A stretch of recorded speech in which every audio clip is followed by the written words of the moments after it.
Hey everyone, it's John here from Hot Take Hockey, back with another video. Let's talk about Patrick Kane because the Tarasenko trade just dropped, and it's obviously a big conversation with the NHL trade deadline coming up. So I want to have the conversation with you guys. So Patrick Kane, this was today on the Vladimir Tarasenko trade. So he says, it's not like the happiest I've been to hear about a trade. I think the Rangers are a team that you definitely pay attention to and definitely are intrigued by for obvious reasons. So this continues on. Shout out to Charlie, shout out to Mark Lazarus. A few guys were reporting on this. Patrick Kane on whether he had the Rangers on his potential radar. If things were going to happen, so if Patty Kane was to get traded, that was the team I was definitely looking at. It seems like they kind of filled their void and went ahead and made a deal. So it is what it is. I'll just say right off the bat, I want to keep this conversation flowing well. Patrick Kane to the New York Rangers, I would say, yeah, it's probably shut down. The only chance that would ever happen at this point now is if you're seeing like a Kako the other way. The fit's just not there, I would say. Obviously, if you look at it in terms of lines, sure. Patrick Kane could end up on that right wing next to fellow American both Americans in Kreider and Trocheck. That'd be an all-American line. So that would be sick. Maybe they make it happen still. But I'm going to go by probability and say it doesn't happen. And just continuing these quotes here, and about his hip injury, he says, yeah, I think so. I'm not sure what the story is, to be honest with you. I feel better than I did last year. It's just one of those things that maybe the story leaks out and it piles up a little bit.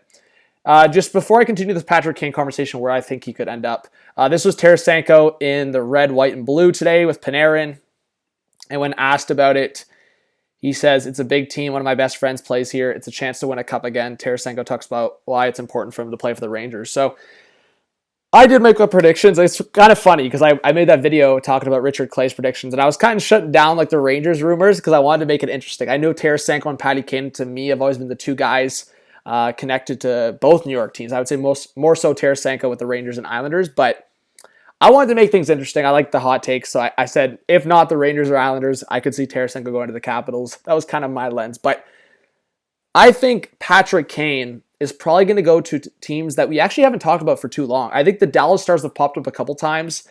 I know David Pagnotta brought that up a few months ago, and then people were shutting it down. But the Dallas Stars have always been one of those sneaky teams coming in, and I think Pavelski is probably one of the driving forces of this because he'd love to play with a guy like Patrick Kane again. He played with him internationally. So I think Patrick Kane on the Stars would be a fit. Obviously, the Stars and Hawks have been rivals in the past. But the Buffalo Sabres, I'm wearing the Sabres jersey right now. I think the Buffalo Sabres, either now, if they're pushing for a playoff spot, the Islanders just made that move for Bo Horvat. I honestly see this hot take scenario where Patty Kane, either if he doesn't sign with the Sabres, if he got traded there, be open for an extension. Imagine Patty Kane in that top six long term. Dylan Cousins already, that extension, Tage Thompson, Alex Tuck, even Skinner on that left wing. So that'd be a pretty good top six. But the other team that I do want to throw in there, and if they did this, I might cry, and it's the Boston Bruins. So the Bruins have been thrown out there a couple times recently about Patrick Kane, and they can make the cap work, and they can make the assets work. So you have Craig Smith and Mike Riley, and I'm making videos talking about these two guys because these guys are in these discussions for cap dumps going the other way. And I'm not necessarily saying they're cap dumps straight out, but in terms of the deal itself, yeah, that's what they serve. That's the purpose they serve for the deals. Craig Smith was put on waivers. That's 3-something million. Mike Riley, 3-something million. If Patrick Kane is retained by 50%, the Boston Bruins can make this trade happen.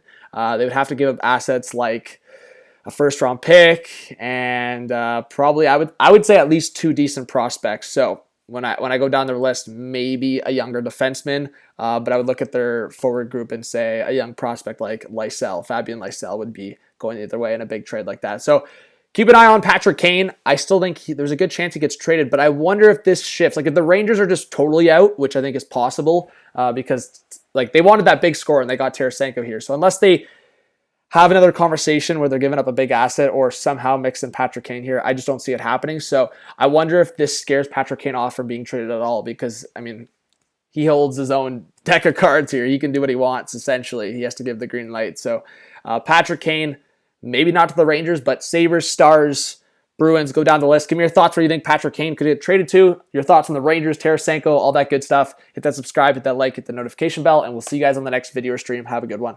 Peace out.